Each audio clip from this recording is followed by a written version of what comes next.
क्या नाम है और आप कहाँ से हैं? सर मेरा नाम प्रेमनाथ है और अभी तो प्रेमदास नाम है मेरा। मैं सुल्तानपुर ज़िले से आया हूँ।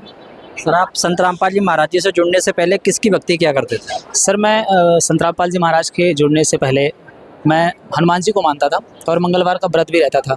लगभग 7-8 साल मैंने व्रत रहे हैं और उसके दौरान जो भी मैंने भक्ति की आज तक शायद इस हिसाब से तो अब वो व्यर्थ है पूरी तरीके से। तो संत रामपाल जी महाराज जी से जुड़ने के बाद आपने क्या हनुमान जी की भक्ति छोड़ दी?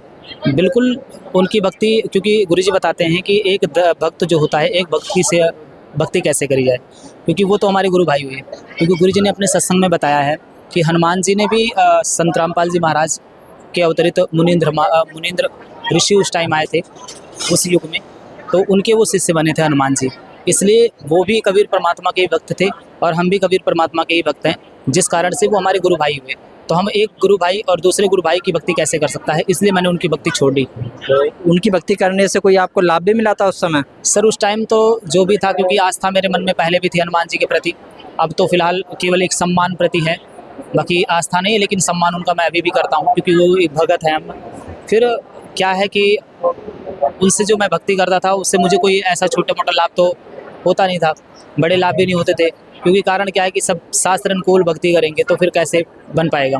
एक उदाहरण मैं आपको बताऊं, एक ट्यूब से दूसरे ट्यूब में हवा डालने से एक ट्यूब का तो हवा ख़त्म हो जाएगा, दूसरे ट्यूब में भी नहीं जाती पूरी तरीके से। इसके लिए एक मशीन होती है, तो उस मशीन को यूज़ करना पड़ता है। तो इसलिए हम क्यों ना पंप को यूज़ करें। तो आज संत रामपाल जी महाराज एक पंप की तरह है जो पूरी तरीके से हम ठोक ठोक के हवा भर रहे हैं हमारे सबके अंदर ज्ञान का। संत रामपाल जी महाराज जी से जुड़ने के बाद कोई लाभ हुआ आपको?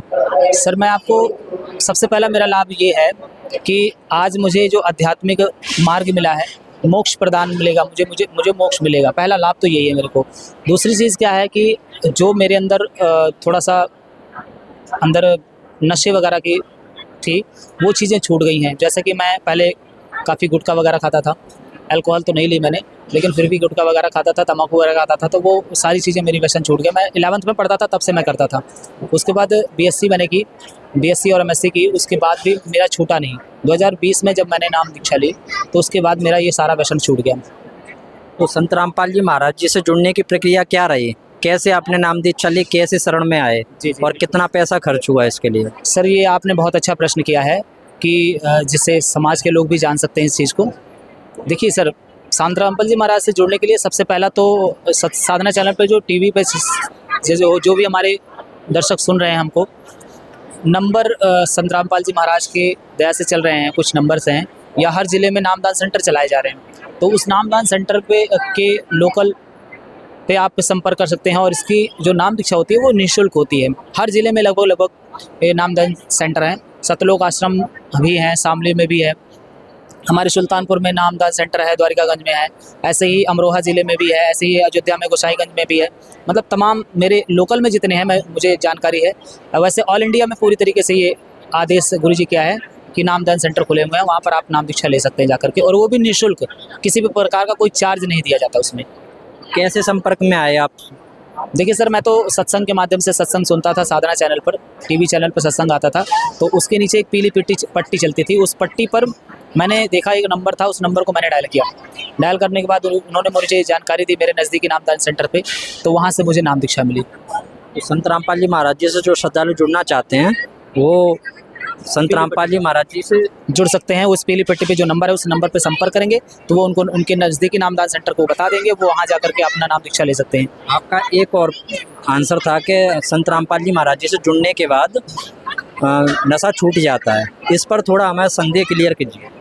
सर ऐसा है ना कि नशा, हम बहुत सारी चीज़ों को छोड़ना चाहते हैं, छोड़ते भी हैं और फिर पकड़ लेते हैं, लेकिन ये ऐसी भक्ति है, परमात्मा के वचन में एक ऐसी शक्ति होती है कि जो सभी भगत जितने भी होते हैं उनको एक आशीर्वाद देते हैं परमात्मा, उनके आशीर्वाद से ये छूटता है।